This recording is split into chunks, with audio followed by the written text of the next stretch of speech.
So many examples I can quote from the history. I will just quote a few examples only of the past 100 years. From 1900 to 2000 Christian era, only the 100 years that went away. From 1917 to 1922, there was the Russian Revolution that took place. And in the Russian Revolution, it is reported that 9 million human beings were killed. I'm asking, were the Russians fighting jihad? Did the Quran command them to kill those 9 million people? Neither jihad was involved, nor Quran was involved, neither were the Muslims involved. This is terrorism. 1924 to 1953, there was a civil war in Russia. And according to one report, 50 million people were killed. And according to another report, 20 million people were killed. Neither the Quran was involved, nor the Muslims were involved, nor was the term jihad involved. This is terrorism. In the First World War, between 1914 and 1918, according to US War Department, 8.5 million American soldiers were killed. And according to Encyclopedia Americana, 12.5 million civilians were killed. Altogether, 12.5 and 8.5 is 21 million people lost their life in the First World War. Neither the Quran was involved, nor the Muslims were involved, nor the term jihad was involved. This is terrorism. In Second World War, can you imagine the figure of the Second World War, of the death toll of the human beings, is recorded in the Guinness Book of World Record. The Guinness Book of World Record has recorded the figure of the human death toll. It says 56 million people died in the Second World War. Neither Quran was involved, nor jihad was involved, nor Muslims were involved. This is terrorism.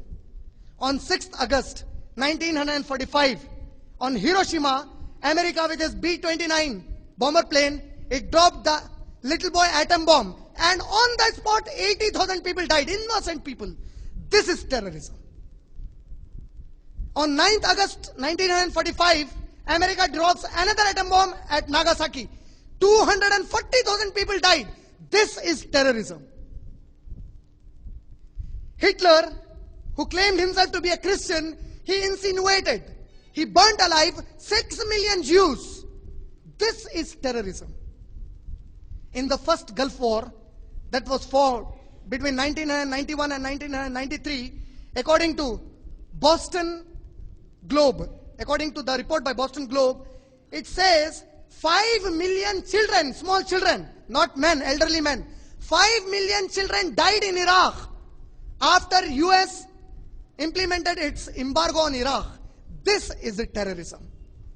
In the war that is fought in Iraq now, more than 1 million children have lost their life. This is terrorism. John L. Esposito is a professor in the Georgetown University. He's a professor in the United States, Washington, D.C. He's a professor of religion and international politics.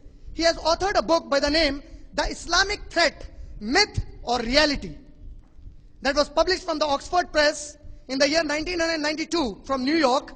On page 39 of that book, he says that the Jews and Christians were practicing their religion more when they were ruled by the Muslims, while they could not practice their own religion, while they were either ruling themselves or either of them were ruling each other. Then he says, how can still somebody call Islam as a threat to peace?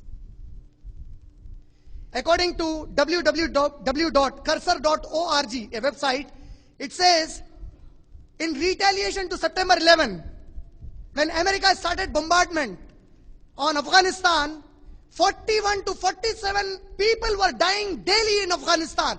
This is terrorism. All this is terrorism. Show me one example when the Prophet ﷺ fought battles and the Muslims fought battle and all these things happened. There are various kinds of terrorism. This is a terrorism that takes life. There are other terrorisms also. There is economic terrorism. What is economic terrorism?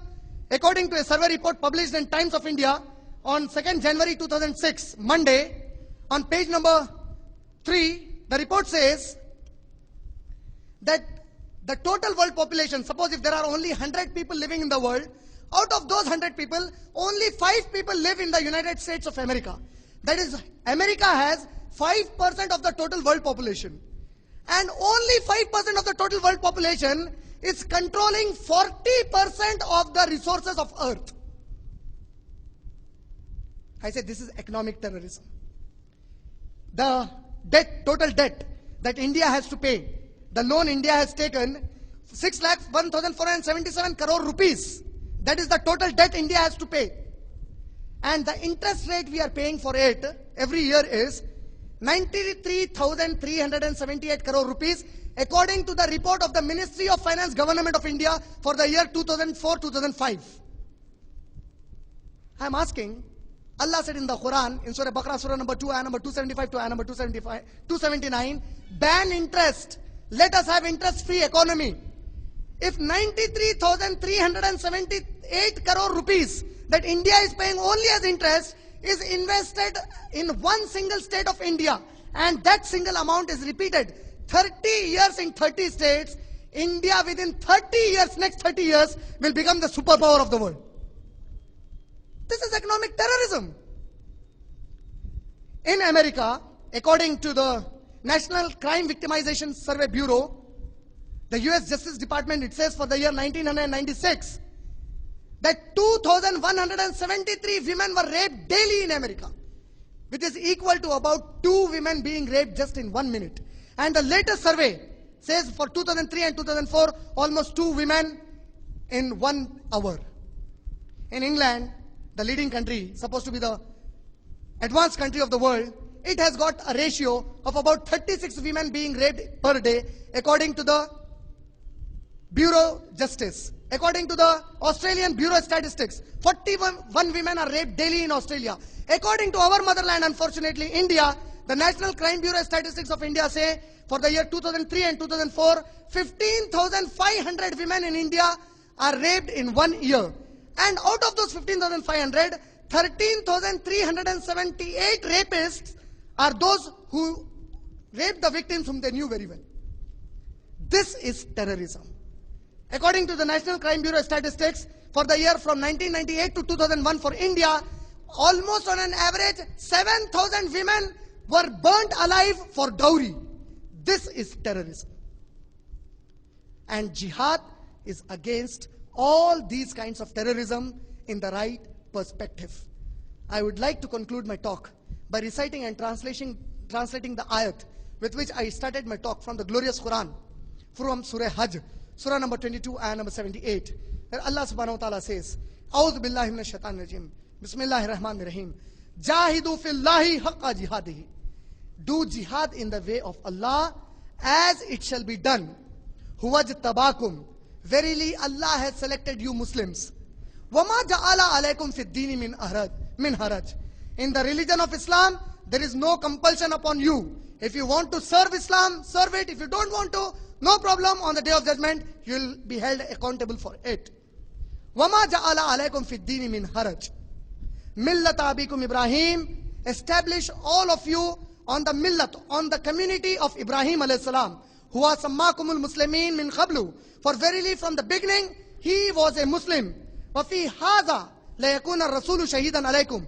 And most certainly, my messenger Muhammad sallallahu alaihi wasallam is a witness over your deeds. وَتَكُونُوا شُهَدَاءَ عَلَى النَّاسِ. And all of you Muslims have been made a witness against other people.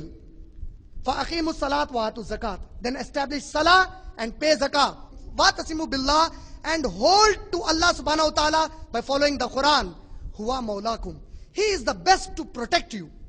فَنَيْمَ الْمَوْلَاهِ وَنَيْمَ النَّصِيرِ. What a best protector and what a best helper for you. وَآخِرُ دَعْوَانَا أَنِ الْحَمْدُ لِلَّهِ رَبِّ الْعَالَمِينَ.